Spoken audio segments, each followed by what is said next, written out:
दोस्तों, आज मैं आपको जो कहानी सुनाने जा रही हूँ, ये कहानी है सौतेली माँ और जादुई फ्रॉक के जादू की। तो चलिए दोस्तों, देखते हैं आज की ये कहानी। बहुत समय पहले की बात है, गंगापुर गांव में किरण अपनी सौतेली माँ के साथ रहती थी। किरण की माँ को अभी मरे 2 साल ही हुए थे कि इसी बीच किरण के पिता ने सुरीली से दूसरी शादी कर ली। सुरीली से शादी करने के बाद किरण के पिता अक्सर काम से बाहर रहने लगे, जिसका फायदा उठाकर सुरीली किरण पर बहुत जुल्म किया करती थी। सुरीली की एक बेटी भी थी, जिसका नाम जानवी था। किरण के पिता को साल में सिर्फ एक ही बार मौका मिलता था अपने परिवार से मिलने का, इसलिए वो हर महीने शहर से ही पैसे भिजवाते रहते थे। अपने पति के भिजवाए पैसों से सुरीली अपनी बेटी जानवी के साथ बहुत ऐश करती थी। वो अपनी बेटी जानवी के साथ शॉपिंग पर जाती थी, पर कभी भी किरण को लेकर नहीं जाती थी। सुरीली हमेशा किरण से घर का काम करवाती रहती थी। किरण, हम शॉपिंग पर जा रहे हैं। ये सुनकर किरण बहुत ही खुश हो जाती है। ठीक है माँ, मैं जल्दी जल्दी सारे घर का काम खत्म कर लेती हूँ। किसने कहा कि तू भी जा रही है? तू अपना आराम से काम खत्म करना। मैं और जानवी जा रहे हैं, शाम तक आ जाएंगे। मैं और जानवी होटल में खाना खा कर ही आएंगे। फ्रिज में खाना पड़ा हुआ है, वो गरम करके खा लेना तू। इतना कहकर सुरीली जानवी को लेकर शॉपिंग पर चली जाती है। किरण चुपचाप अपने घर का सारा काम खत्म करके बासी खाना गरम करके खा लेती है। ऐसे ही किरण अपने रोजमर्रा की जिंदगी गुजार रही थी कि एक दिन किचन में खाना बनाते समय किरण से गलती से फर्श पर तेल गिर जाता है। तभी किरण बोलती है, अरे नहीं, इतना सारा तेल गिर गया। पहले रोटियां बना लेती हूँ, उसके बाद फर्श साफ कर दूंगी। किरण रोटियां बना ही रही थी कि इतने में उसे जानवी के चिल्लाने की आवाज आती है। मेरी यहाँ भूख से जान निकल रही है, मेरे लिए जल्दी से खाना लेकर आओ। बस अभी लेकर आई। इसके बाद किरण जानवी के लिए फटाफट गर्मा गर्म खाना लेकर जाती है और जानवी घपाघप खाना खाने लगती है। पर किरण फर्श साफ करना भूल जाती है कि तभी सुरीली का पैर फर्श पर पड़े तेल पर फिसल जाता है और सुरीली जोर से जमीन पर गिर पड़ती है। हाय दैया, मर गई, मेरी कमर टूट गई। इस कलमुनी ने फर्श पर तेल फेंक रखा था। सुरीली की आवाज सुनकर जानवी और किरण फौरन वहाँ भागते हुए पहुँचती हैं। हाय राम, जल्दबाजी में मैं तो फर्श पर गिरा तेल साफ करना ही भूल गई। तभी सुरीली उठ खड़ी हुई और गुस्से से लाल पीली होकर किरण से बोली, क्यों रे, तूने मुझे मारने का प्लान बनाया था क्या? सुरीली इतना बोलकर किरण को बहुत मारती है और बोलती है, मुझे लगता है आज के लिए इतना काफी है। जानवी बेटा, तैयार हो जाओ। हम पहले डॉक्टर के पास जाकर मेरी कमर की दवा लेंगे, उसके बाद मैं तुम्हें एक नई फ्रॉक दिलाकर लाऊंगी। और तू कलमुही, घर का सारा काम हो जाना चाहिए और जल्दी से फर्श भी साफ कर दे। इतना बोलकर सुरीली किरण के साथ फिर से शॉपिंग करने निकल जाती है। वहीं दूसरी तरफ किरण अपने कमरे में बैठकर बहुत रोती है। थोड़ी देर बाद सुरीली और जानवी भी वापस घर पर आ जाती हैं। घर पर आते ही जानवी किरण से कहती है, ये देख किरण, माँ ने आज मुझे कितना सुंदर फ्रॉक दिलाया है ना? जानवी के पास नए नए कपड़े देखकर किरण का मन अंदर से दुखी हो जाता था, क्योंकि किरण को केवल त्योहार पर ही नए कपड़े मिलते थे। किरण अपने कमरे में अपनी माँ की तस्वीर के सामने जाकर कहती है, माँ, जब से तुम गई हो, पिताजी के पास तो समय ही नहीं है मेरा हाल पूछने के लिए। मेरा भी बहुत मन करता है नई फ्रॉक पहनने का। नहीं, माँ और जानवी रोज शॉपिंग पर जाती हैं, लेकिन मैं क्या करूँ, मुझे लेकर ही नहीं जाती और न ही मेरे लिए कुछ लेकर आती है। मैंने कुछ कहा तो मेरी पिटाई कर देती है। मुझे भी आपके पास आना है माँ। ये कहते कहते किरण सिसक कर रोते हुए सो गई। जब सुबह किरण की आँख खुलती है तो वो देखती है कि उसके बेड के पास एक सुंदर सी फ्रॉक रखी है और वो बहुत ही खूबसूरत और चमक रही है। अरे ये किसकी फ्रॉक है? देखने में तो बहुत सुंदर लग रही है, लेकिन ये मेरी तो नहीं हो सकती। कि तभी किरण के सामने उसकी माँ की आत्मा प्रकट हो जाती है। किरण अपनी माँ को देखकर बहुत खुश हो जाती है। माँ, कहाँ थी तुम? माँ, कहाँ थी तुम? इतने दिनों से मुझे छोड़कर तुम कहाँ थी? मैं तेरे पास ही रहूंगी बेटी, बस कुछ कारण की वजह से मैं तुझे दिखाई नहीं दूंगी। ये फ्रॉक मेरा उपहार समझकर रख लेना। ये फ्रॉक कोई मामूली फ्रॉक नहीं, बल्कि एक जादुई फ्रॉक है। तुम इससे जो भी मांगोगी, ये तुम्हें सब कुछ देगा। कोई भी अगर गलत मंशा से तुम्हारे फ्रॉक को छूने की कोशिश करेगा, तो उसके मन की सारी बुराई खत्म होकर अच्छाई जाग जाएगी। पर मैं चाहती हूँ कि आप मेरे पास रहो माँ। मैं तो हर जगह मौजूद हूँ मेरी बच्ची। तुम्हारी नई माँ तुम पर बहुत जुल्म करती है, मैं जानती हूँ। उसकी सजा उसे जरूर मिलेगी। इतना बोलकर किरण की माँ वहाँ से गायब हो जाती हैं। उस दिन किरण उस जादुई फ्रॉक को पहनकर बहुत सुंदर लग रही थी। वो फ्रॉक पहनकर किरण घर के सारे काम कर रही थी कि तभी जानवी की नजर किरण के फ्रॉक पर जाती है। तभी जानवी बोलती है, ए किरण, ये फ्रॉक मुझे दे दे। इतनी सुंदर फ्रॉक तुम्हारे ऊपर जच नहीं रही है। नहीं जानवी, ये फ्रॉक तो मैं तुम्हें नहीं दे सकती, क्योंकि ये फ्रॉक मेरी माँ की आखिरी निशानी है। तभी सुरीली भी वहाँ पर आकर कहती है, मेरी बेटी को जो पसंद आ गया वो मैं उसके नाम कर देती हूँ। तो तेरी ये फ्रॉक क्या चीज है?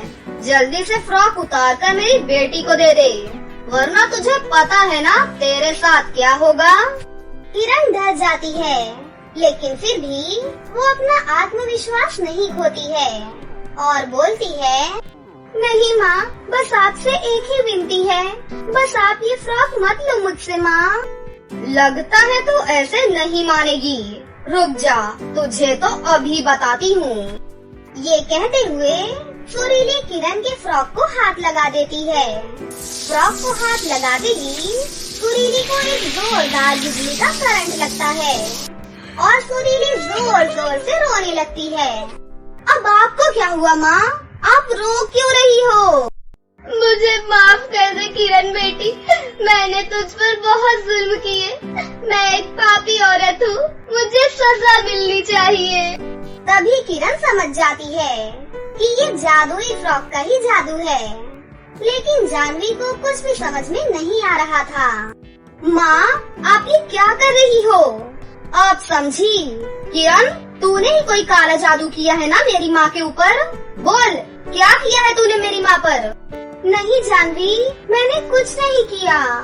तभी जानवी भी किरण के जादुई फ्रॉक को हाथ लगा देती है और उसे भी एक जोरदार करंट लगता है और वो भी जोर जोर से रोने लगती है और वो रोते रोते बोलती है, मुझे माफ कर दो दीदी, मैंने कभी भी आपको बहन नहीं समझा, लेकिन आज के बाद मैं हमेशा आपसे मिलकर रहूंगी।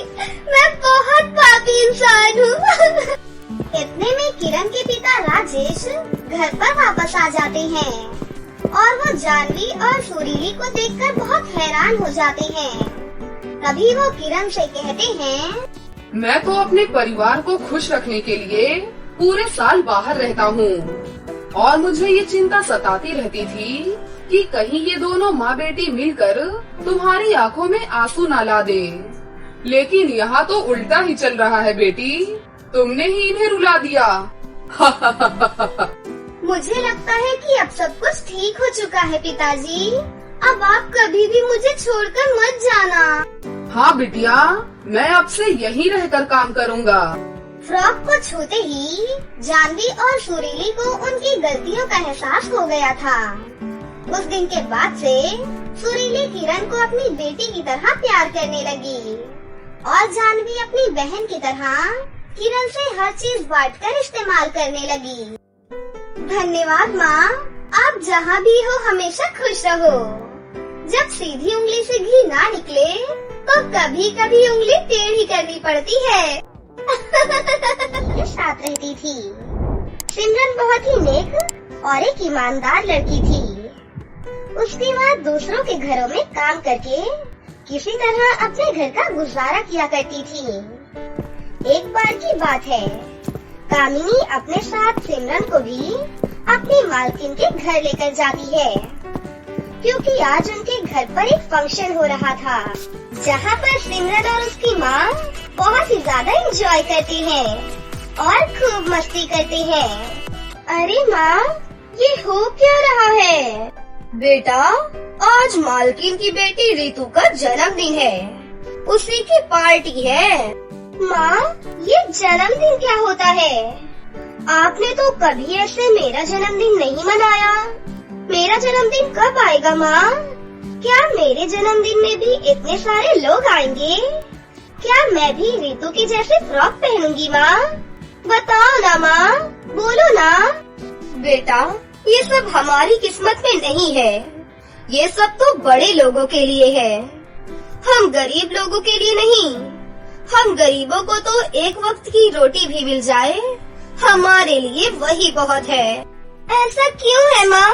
आखिर हम भी तो इनकी तरह इंसान है ना, फिर हम क्यों इनकी तरह अच्छे कपड़े नहीं पहन सकते और मौज मस्ती नहीं कर सकते? उसके बाद सिमरन फूट फूट कर रोने लगती है। फिर सिमरन की माँ किसी तरह सिमरन को समझाकर उसे घर लेकर जाती है, लेकिन सिमरन के दिमाग में यही सब चलते रहता है और फिर वो सोचते सोचते अकेले ही जंगल में चली जाती है और जोर जोर से रोते हुए कहती है, आखिर हम इतने गरीब क्यों है ऊपर वाले? क्यों रितु के माँ बाप के पास ही पैसा है? क्या सिर्फ अमीर लोगों को ही खुश रहने का हक है? काश मेरे भी पापा जिंदा होते तो आज हमें ये दिन देखना नहीं पड़ता। सिमरन ऐसा कहकर रो ही रही थी कि तभी उधर से एक टिमटिम परी आ रही होती है और वो सिमरन को यूँ उदास देखकर उससे पूछती है, अरे सिमरन, तुम इतनी उदास क्यों हो? बताओ क्या हुआ? सिमरन अचानक परी को देखकर डर जाती है और डरते डरते सिमरन परी से पूछती है, आप कौन हो और क्यों मेरे पास आई हो? सिमरन डरो नहीं, मैं एक परी हूँ। मैं यहाँ से जा रही थी तो मैंने तुमको यहाँ उदास देखा, इसीलिए मैं तुम्हारे पास आ गई। बताओ ना, क्या बात है? परी जी, आखिर हम गरीबों के साथ ही इतनी नाइंसाफियाँ क्यों होती है? क्यों हम अच्छे अच्छे कपड़े नहीं पहन सकते, अच्छा खाना नहीं खा सकते? ऐसा क्यों है परी जी? बस इतनी सी बात से उदास नहीं होते सिमरन। ये लो जादुई परियों वाली फ्रॉक। और हाँ, ये कोई मामूली फ्रॉक नहीं है। तुम इस जादुई फ्रॉक से जो कुछ भी मांगोगी, ये जादुई फ्रॉक तुम्हें सब कुछ दे देगा। जादुई फ्रॉक देखकर सिमरन बहुत खुश हो जाती है और खुशी खुशी वो जादुई फ्रॉक लेकर अपने घर चली जाती है। घर जाकर जैसे ही वो जादुई फ्रॉक पहनती है तो वो बहुत ही खूबसूरत लड़की में बदल जाती है। खुद को आईने में देखकर वो बोलती है, अरे वाह, परी की बात तो बिल्कुल सच निकली। मैं तो एकदम खूबसूरत हो गई हूँ, बिल्कुल परी की तरह। फिर सिमरन अपने जादुई फ्रॉक से कहती है, हे जादुई फ्रॉक, मुझे एक अच्छा सा घर चाहिए। तभी उसके सामने एक खूबसूरत सा घर बनकर तैयार हो जाता है। अब सिमरन की खुशी का तो कोई ठिकाना ही नहीं रहता। फिर सिमरन अपनी माँ को सारी बात जाकर बताती है, जिससे उसकी माँ भी बहुत खुश हो जाती है। सिमरन उस जादुई फ्रॉक को पहनकर बाहर निकलती है और अपनी सहेलियों को दिखाने लगती है। श्रुति, मैं कैसी लग रही हूँ? अरे वाह, तुम तो बहुत प्यारी लग रही हो। लेकिन रातों रात ये सब कुछ तुम्हारे पास कैसे आ गया?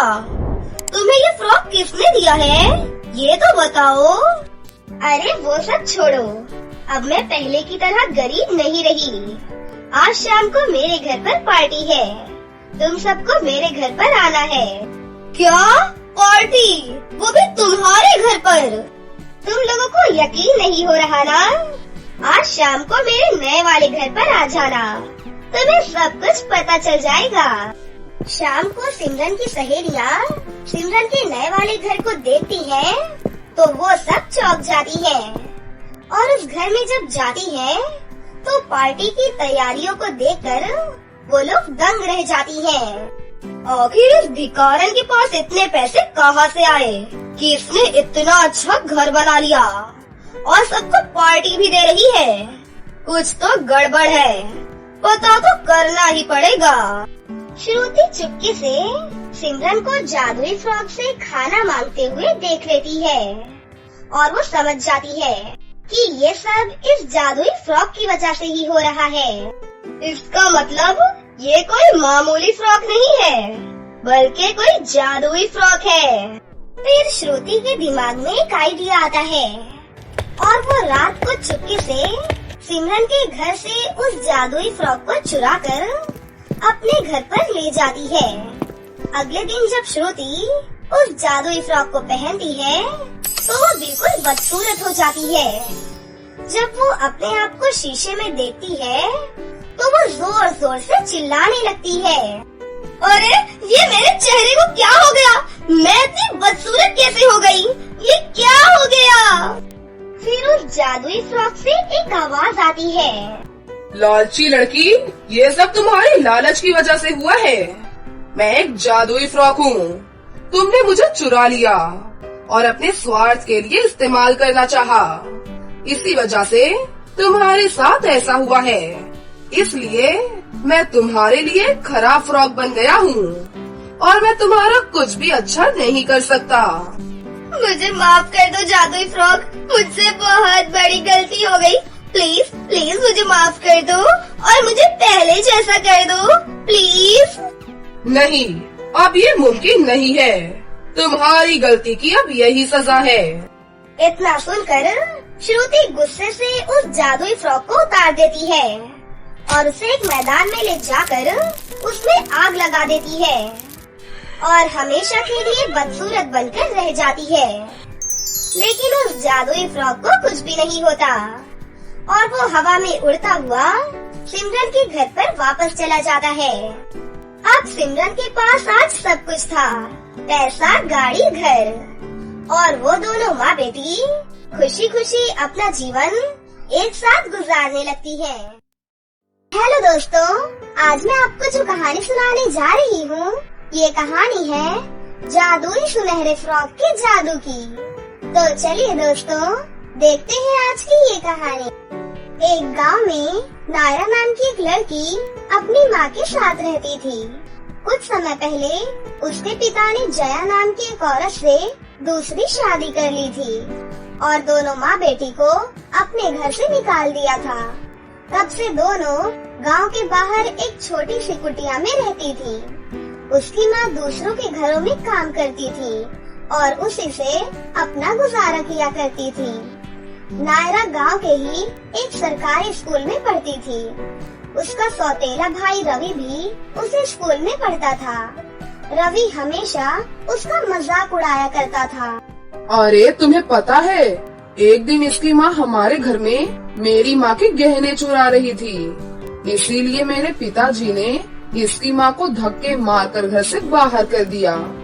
अरे जब इसकी माँ चोर है तो बेटी भी तो चोर ही होगी ना। इसीलिए तुम सभी अपनी चीजें संभाल कर रखा करो।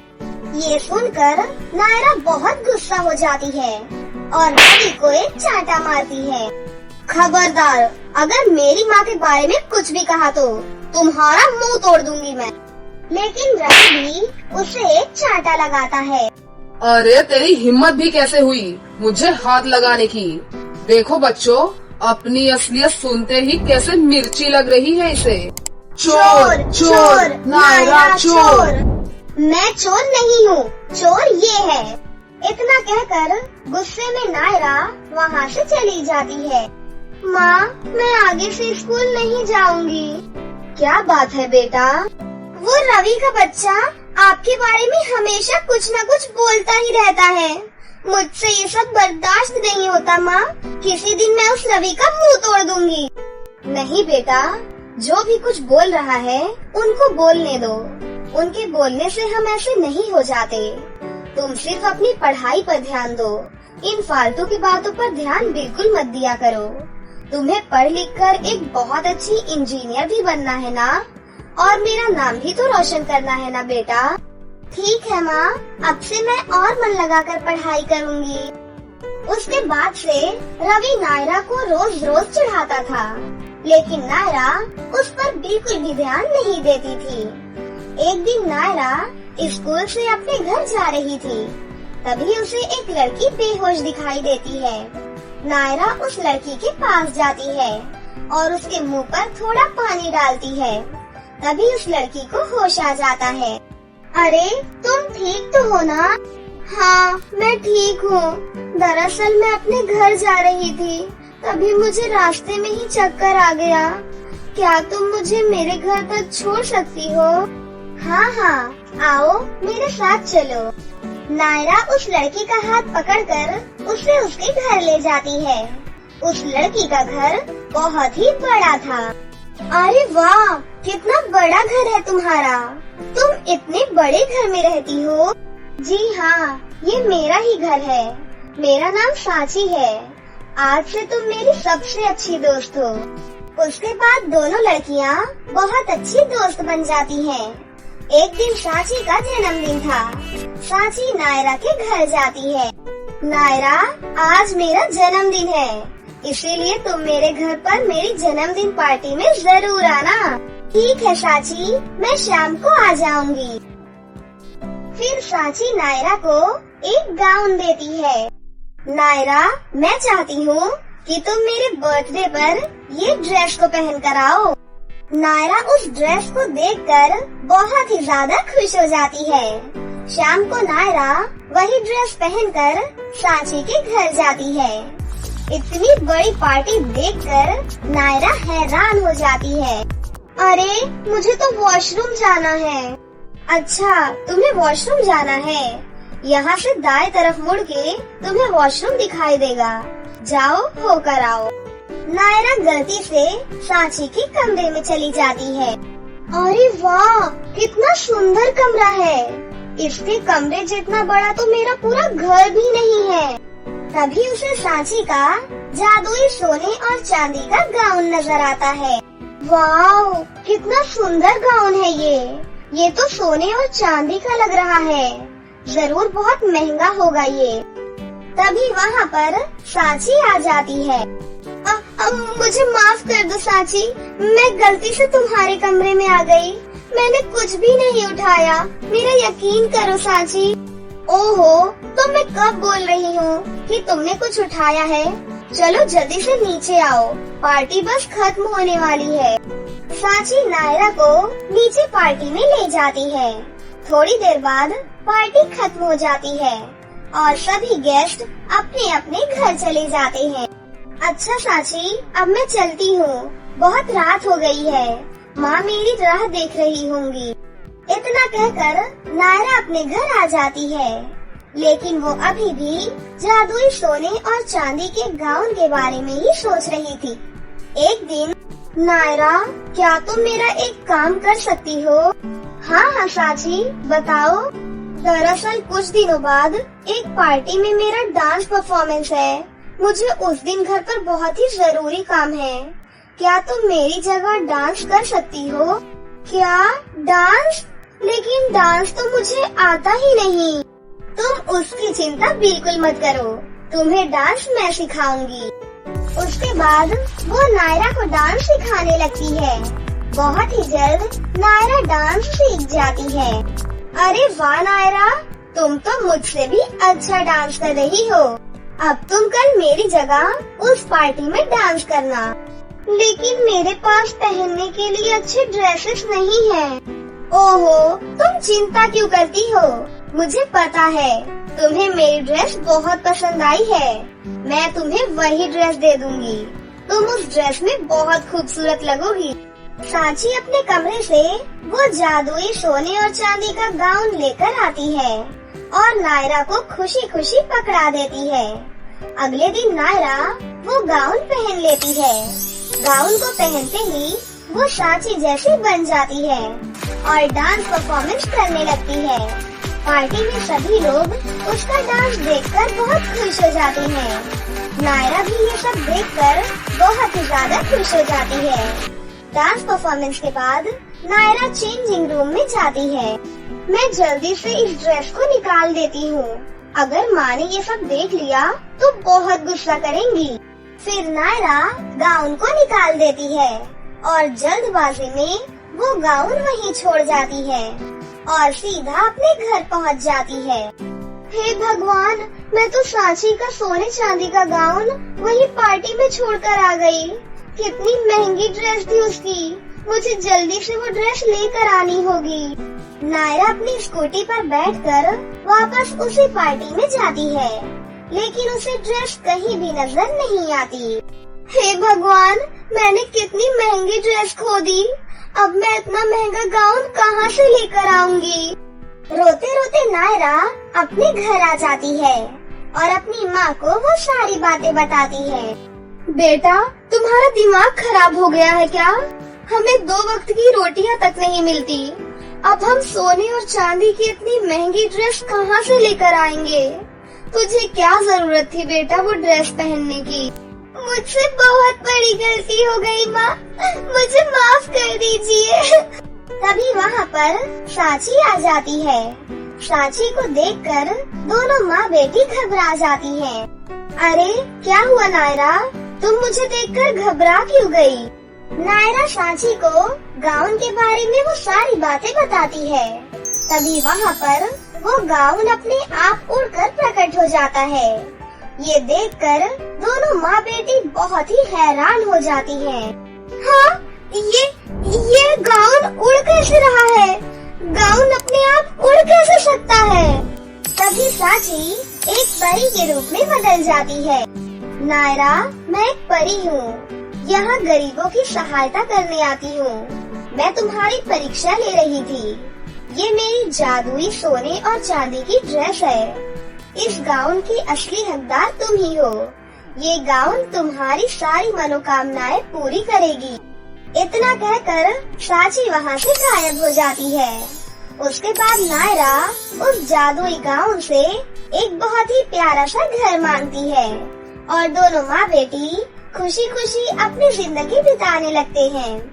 फिर एक दिन उसके सौतेले भाई को उसके जादुई सोने चांदी के गाउन के बारे में पता चल जाता है और वो चुपके से उस गाउन को चुरा लेता है। हे जादुई सोने चांदी के गाउन, मुझे भी बहुत सारी धन दौलत दे जल्दी से। रवि के इतना कहते ही गाउन से एक राक्षस प्रकट होता है और रवि को पीटने लगता है। बता लड़के, कितनी धन दौलत चाहिए तुझे? नहीं, मुझे कुछ भी नहीं चाहिए। मुझे कुछ नहीं चाहिए। मुझे माफ कर दो। उसके बाद राक्षस वहाँ से गायब हो जाता है और जादुई गाउन उड़कर अपने आप नायरा के पास चला जाता है। कहानी बसंतपुर नाम के एक गाँव में एक रवीना नाम की लड़की अपनी सौतेली माँ शीला के साथ में रहती थी। रवीना की सौतेली माँ बहुत ही खड़ूस और स्वार्थी स्वभाव की औरत थी। शीला रवीना के पिता रमेश के काम पर जाते ही उस पर अत्याचार करना शुरू कर देती थी। रवीना की सौतेली माँ रवीना से दिन रात घर के काम करवाती रहती थी और बदले में केवल सूखी रोटी खाने को ही देती थी। इसी तरह दिन बीतते रहते हैं और रवीना अब 18 साल की हो जाती है। इसी बीच रवीना की सौतेली माँ शीला को अपनी एक बेटी रिमझिम हो जाती है। अब शीला किसी भी तरह रवीना की शादी करवाना चाहती थी ताकि वो इस घर को खाली करके चली जाए। शीला अक्सर आस पड़ोस में रवीना की शादी के लिए बात किया करती थी। इसी तरह एक दिन शीला शॉपिंग के लिए शहर जा रही होती है कि तभी उसे रास्ते में एक गरीब हट्टा कट्टा नौजवान बहुत परेशानी में नजर आता है। तभी वो लड़का शीला के पास आता है और उससे कहता है, आंटी जी, मेरी मदद कर दीजिए। मेरी माँ बहुत बीमार है और मेरे पास पैसे भी नहीं हैं। मैंने बहुत लोगों से मदद मांगी पर किसी ने भी मेरी मदद नहीं की और कोई मुझे काम पर भी नहीं रख रहा है। आप मेरी मदद कर दो, मुझे कोई काम दे दो, आपकी बहुत मेहरबानी होगी। उस गरीब लड़के को इस तरह गिड़गिड़ाता हुआ देख शीला के शैतानी दिमाग में एक तूफानी आइडिया आता है। फिर शीला मन ही मन सोचती है, ये लड़का बहुत काम का है। अगर मैं इस लड़के से अपनी सौतेली बेटी रवीना की शादी कर दूं, तो ये मेरे बहुत काम आ जाएगा और इसी बहाने हमारे सर से वो बला भी टल जाएगी। हाँ, यही करती हूँ। ठीक है, मैं तुम्हारी मदद कर सकती हूँ, पर मैं तुम्हें जो कहूँगी तुम्हें वही करना पड़ेगा। बोलो, मंजूर है? ठीक है, आप जो कहेंगी मैं वो कर लूँगा। इसके बाद शीला उस लड़के को पूरी प्लानिंग समझाती है कि किस तरह से अमीर बनने का नाटक करना है। शीला उस लड़के को कुछ एडवांस रुपए देकर वहाँ से अपने घर वापस चली जाती है। अगले दिन जब रवीना के पिताजी ड्यूटी पर जा रहे होते हैं, तो शीला उन्हें इस रिश्ते की खबर देती है। सुनिए जी, मैंने अपनी बिटिया रवीना के लिए एक रिश्ता देखा है। लड़का बहुत अच्छे घराने से है और पैसे वाला भी है। अगर आप कहो तो मैं लड़के वालों को इस शादी के लिए हाँ कह दूं। अरे, ये क्या बात हुई? पहले पता तो कर लो, लड़का कौन है, कैसा है और कहाँ रहता है। ऐसे थोड़ी ना शादी विवाह हो जाते हैं। बस आ गई ना वही बात। मैं सौतेली माँ हूँ, तो क्या मैं अपनी बिटिया रवीना के लिए अच्छा रिश्ता नहीं देखूंगी? सच कहते हैं लोग, सौतेली माँ को कोई अपनी माँ की जगह नहीं देता। रहने दो आप, यहाँ कोई मुझे अपना ही नहीं समझता। भला मैं अपनी बेटी रवीना के लिए कोई गलत रिश्ता थोड़ी ढूंढ कर लाऊंगी। अरे नहीं नहीं, मेरा मतलब वो नहीं था। ठीक है बाबा, तुम आज उस लड़के को घर बुला लो। मैं एक बार लड़के से बात करके रिश्ता फाइनल कर दूंगा। इतना कहकर रवीना के पिता वहाँ से काम पर चले जाते हैं। यहाँ शीला मन ही मन सोचकर बहुत खुश हो रही थी कि अब उसके सभी पैसे बच जाएंगे और शादी विवाह में ज्यादा खर्चा भी नहीं आएगा। शीला जिस लड़के की बात कर रही थी वो कोई और नहीं बल्कि वो गरीब लड़का रमन ही था। शीला रमन को फोन करके शाम को बुला लेती है। रमन को अपनी माँ के इलाज के लिए पैसे चाहिए थे, इसलिए वो मजबूर होकर झूठ बोलने के लिए तैयार हो जाता है। शाम के समय रमन अच्छे कपड़े पहनकर शीला के घर आ जाता है। रमन के आते ही शीला रमन की तारीफ पे तारीफ करती है। रमन की MNC कंपनी में अच्छी नौकरी लगी है जी। रमन, सैलरी कितनी है तुम्हारी? जी वो 50। हाँ, बात हुई थी तुम्हारी माँ से। वो कह रही थी शुरुआत में कंपनी तुम्हें 50,000 रूपए महीना दे रही है। तो कब जाना है तुम्हें बेटा? अगले हफ्ते निकल रहे हैं। वो ऐसा है कि मेरा मुंबई में ट्रांसफर हो गया है, इसलिए हमें जाना होगा। और मेरी माँ की तबीयत खराब रहती है, इसलिए माँ का कहना है कि शादी अगले 2 दिन में ही हो जाए तो अच्छा रहेगा। अरे ये क्या बात हुई रमन बेटा? शादी विवाह जैसे फंक्शन में तो टाइम लगता है। 2 दिन में हम इतना सब कुछ कैसे करेंगे बेटा? पिताजी, माँ की ये आखिरी इच्छा है कि मेरा विवाह मेरे जन्मदिन वाले दिन पर ही हो, इसलिए हम ज्यादा लेट नहीं कर सकते। हमें दहेज भी नहीं चाहिए। रमन, तुम ये रिश्ता पक्का समझो बेटा। हमें तुम्हारे विचार बहुत अच्छे लगे। हम 2 दिन में शादी के लिए तैयार हैं। इस तरह शीला रवीना के पिताजी को बोलने का मौका ही नहीं देती और खुद ही रिश्ता तय कर देती है। इस तरह से 2 दिन बाद ही रवीना और रमन की शादी हो जाती है। थोड़े बहुत कपड़े और शादी का सामान देकर रवीना के माता पिता रवीना को विदा कर देते हैं। रमन घर पहुंचकर रवीना को सारी बातें सच सच बता देता है, जिसे सुनकर रवीना के मानो होश ही उड़ जाते हैं। मुझे तो विश्वास ही नहीं हो रहा कि मेरी सौतेली माँ मेरे साथ ऐसा भी कर सकती हैं। पर कोई बात नहीं, अगर उन्हें यही मंजूर है तो मैं तुम्हारे साथ इस टूटे फूटे घर में रहने के लिए तैयार हूँ, क्योंकि तुम मुझे बहुत अच्छे लगते हो। इस तरह से उस दिन के बाद से रमन जो भी थोड़े बहुत रुपए कमाता, उससे ही रवीना अपना घर चलाया करती थी। रमन के पास कोई काम धंधा नहीं था, इसलिए वो जंगल से लकड़ियाँ काट कर अपना गुजारा करता था। फिर भी एक इंसान की लकड़ियाँ काटने से गुजारा नहीं हो पा रहा था।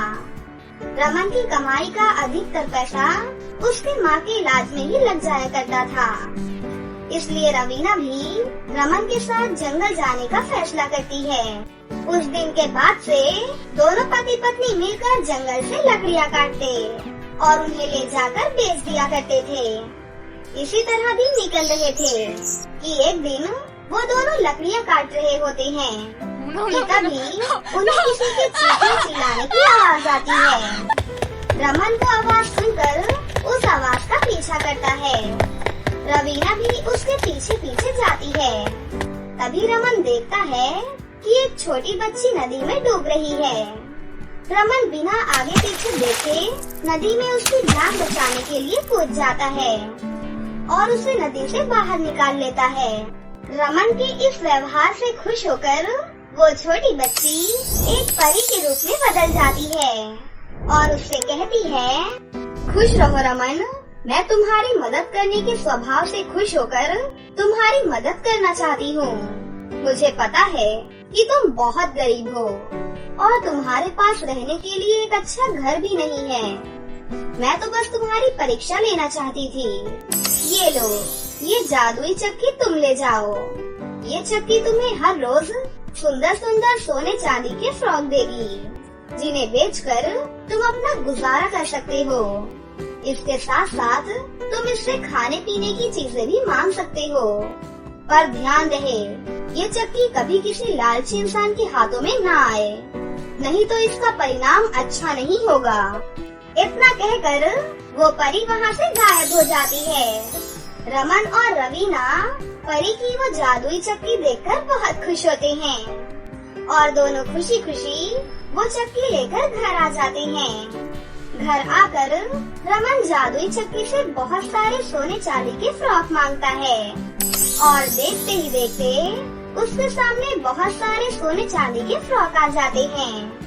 ये देखकर वो दोनों बहुत खुश होते हैं और खुशी से नाचने लगते हैं। इस तरह से उस दिन के बाद रमन वो सभी सोने चांदी के फ्रॉक सुनार की दुकान पर जाकर बेच दिया करता था।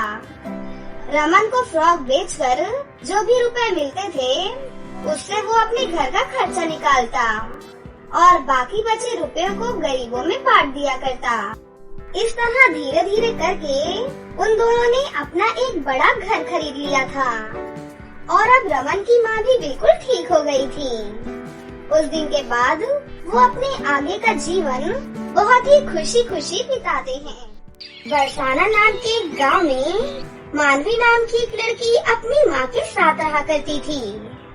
मानवी दिखने में बहुत ही ज्यादा काली और बदसूरत थी, जिस वजह से हर कोई मानवी का मजाक उड़ाया करता था। अरे वो देखो, काली बंदरिया आ गई, चलो यहाँ से। हाँ, चलो यहाँ से। अरे रुको, तुम लोग कहाँ जा रही हो? मेरी बात तो सुनो। हमने तुम्हारी कोई बात नहीं सुननी, जाओ भागो यहाँ से। काली बंदरिया कहीं की, बिल्कुल चुड़ैल लगती है तू। ये सब सुनकर मानवी रोते हुए अपने घर वापस आ जाती है और अपनी माँ से कहती है माँ, ये सारे बच्चे मुझे क्यों काली काली कहकर चिढ़ाते हैं? मैं इतनी काली क्यों हूँ माँ? ऐसे रोते नहीं बेटा, किसी के बोलने से कोई भी फर्क नहीं पड़ता है। तू तो बिल्कुल चांद का टुकड़ा है। क्या सच में माँ? हाँ हाँ, सच में। इंसान की सुंदरता उनके गुणों में होती है, रूप में नहीं। अब भगवान कृष्ण को ही देख लो, काले थे पर पूरे गोकुल की गोपियाँ उनकी दीवानी थीं। अपनी माँ की बातों को सुनकर मानवी चुप हो जाती है। माँ, अब मैं भी कभी नहीं रोऊंगी, चाहे कोई मुझे कितना भी क्यों न चिढ़ाए। उस दिन के बाद से मानवी कभी किसी की भी बातों का बुरा नहीं मानती है। अरे ओ कारी बंदरिया, आजकल कहाँ पर रहती हो? दिखाई नहीं देती। लगता है इसने शर्म के मारे अपने घर से निकलना ही बंद कर दिया है। चलो अच्छा ही है, वैसे भी काले लोगों को घर से कम ही निकलना चाहिए, नहीं तो देखकर लोग डर गए तो। है ना मानवी? मानवी किसी की भी बात का कोई भी जवाब नहीं देती और चुपचाप वहाँ से चली जाती है। ऐसे ही दिन गुजर रहे थे। एक बार अचानक मानवी की माँ की तबीयत बहुत ज्यादा खराब हो जाती है और कुछ ही दिनों बाद उनकी मृत्यु हो जाती है। माँ के मर जाने के बाद मानवी बहुत ही अकेली हो जाती है और उसके चाचा चाची ने भी मानवी को घर से बाहर निकाल दिया। चाची, मुझे घर से मत निकालो, भला मैं कहाँ जाऊंगी, क्या करूंगी?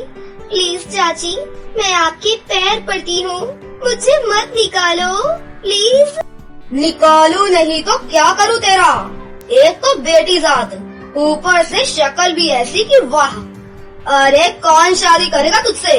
सारी उम्र क्या हमारी छाती पर मूंग तलती रहेगी? जा भाग यहाँ से। प्लीज चाची।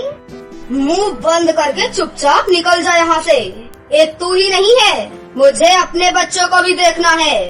चाची को मानवी पर बिल्कुल भी दया नहीं आती है और वो उसे धक्के मारकर वहाँ से बाहर निकाल देती है। घर से निकलने के बाद मानवी चलते चलते जंगल में एक कुएं के पास बैठ जाती है।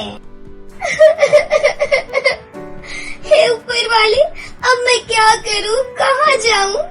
माँ, माँ, माँ, तुम मुझे इतनी जल्दी छोड़कर कहाँ चली गई?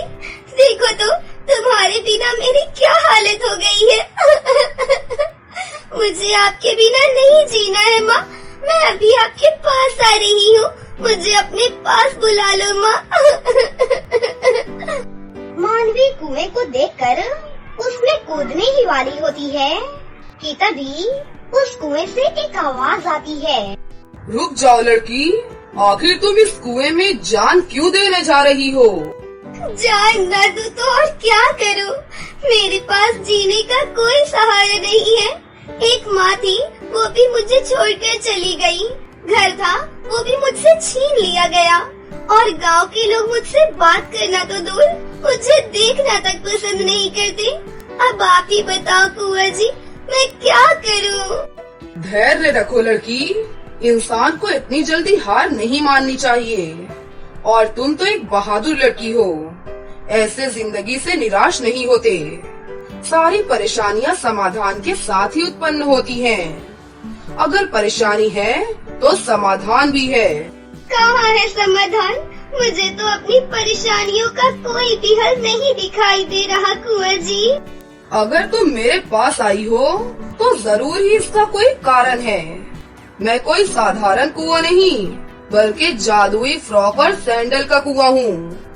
मैं तुम्हें एक जादुई फ्रॉक और सैंडल दे रहा हूँ, जिसे पहनकर तुम दुनिया की सबसे खूबसूरत लड़की बन जाओगी। मुझे खूबसूरती नहीं चाहिए, मैं खूबसूरती का क्या करूँगी? मुझे मेरे जीने की वजह चाहिए। क्या आप मुझे वो वजह दे सकते हैं? कल शहर में एक ब्यूटी कॉन्टेस्ट होने वाला है। तुम ये जादुई फ्रॉक और सैंडल पहनकर वहाँ जाओ और उसमें हिस्सा लो। मुझे पूरा यकीन है कि तुम उस कॉन्टेस्ट को जरूर जीतोगी। अब तुम जाओ और अब दोबारा ऐसी गलती कभी भी मत करना। उसके बाद वो जादुई कुआं मानवी को एक जादुई फ्रॉक और सैंडल देता है। फिर मानवी उस जादुई कुएं का धन्यवाद कर उस जादुई फ्रॉक को और साथ ही जादुई सैंडल को भी पहन लेती है। जादुई फ्रॉक और सैंडल पहनते ही मानवी एक बहुत ही खूबसूरत लड़की में बदल जाती है और वो शहर में जाकर उस ब्यूटी कॉन्टेस्ट में हिस्सा ले लेती है। स्टेज पर अपना परफॉर्मेंस देने के बाद मानवी सबका दिल जीत लेती है और उस ब्यूटी कॉन्टेस्ट का खिताब अपने नाम करती है। उस कॉन्टेस्ट को जीतने के बाद मानवी को पूरे 10 लाख रुपए का इनाम मिलता है। साथ ही डायरेक्ट मूवीज में काम करने का मौका भी मिलता है। मानवी के पास अब किसी भी चीज की कोई कमी नहीं थी। उन पैसों से मानवी गांव वालों के लिए एक बहुत ही बड़ा सा हॉस्पिटल खोलती है जिसमें गरीब लोगों की फ्री में इलाज की सुविधा होती है, जिसका सारा खर्चा मानवी खुद ही उठाती है और वो जो कुछ भी कमाती है सब गरीब लोगों की मदद करने में लगा देती है।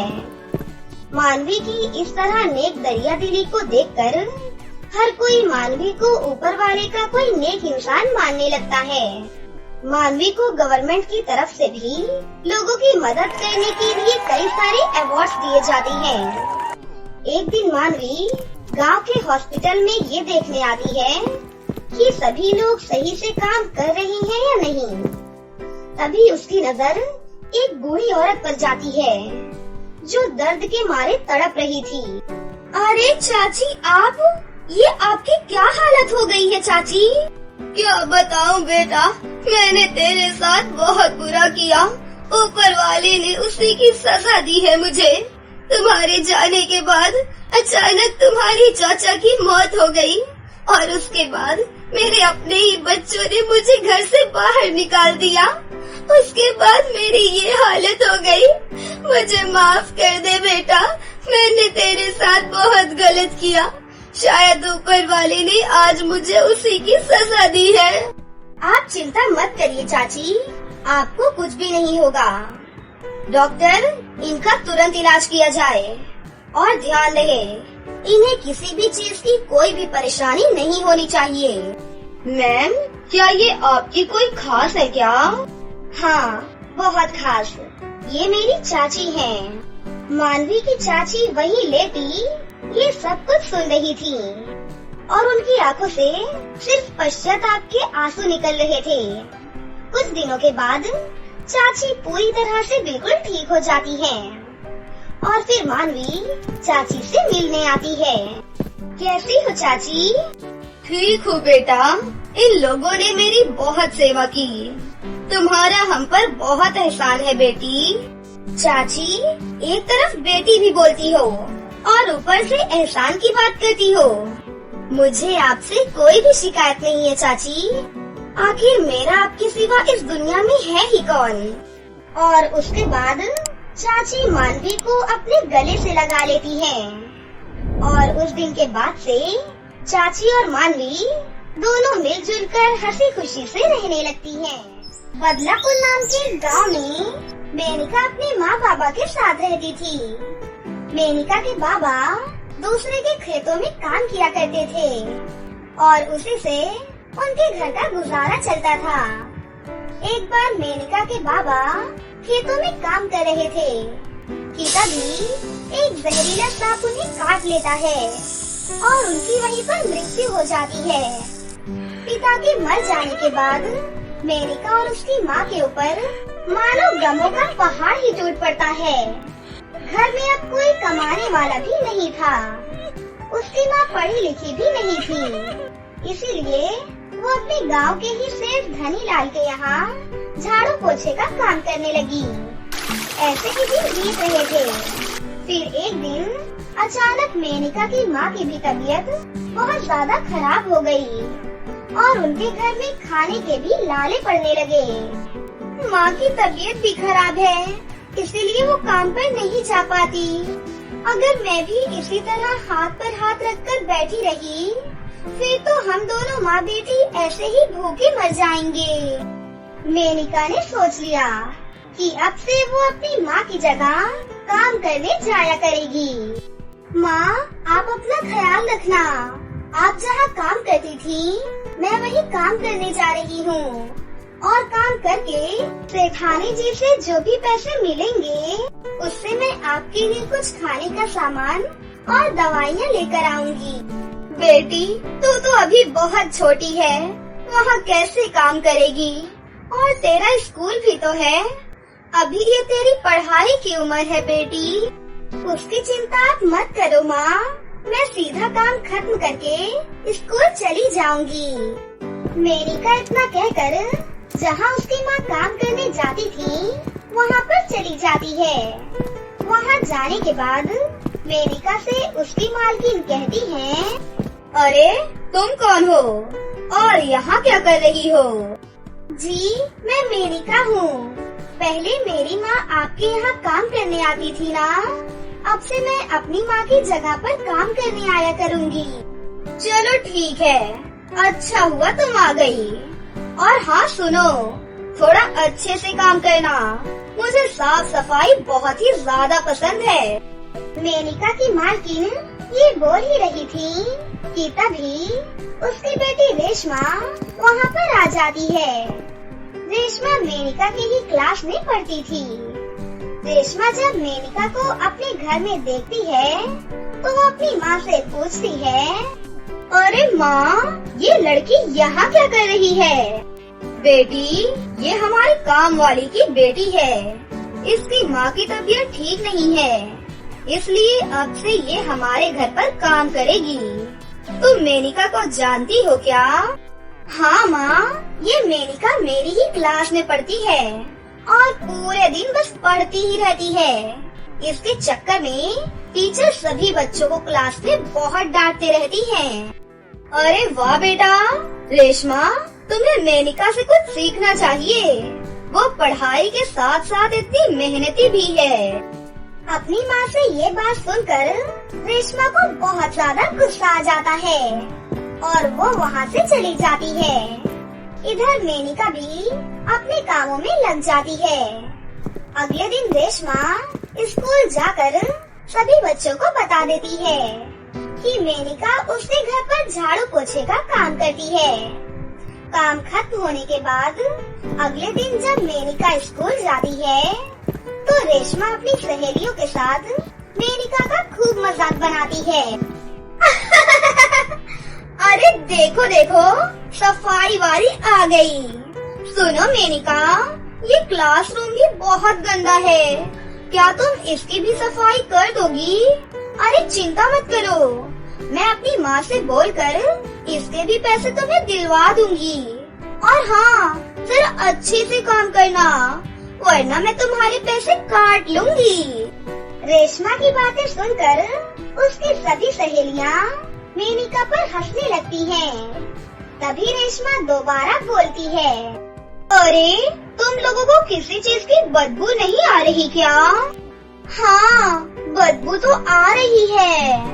और पता है ये बदबू कहाँ से आ रही है?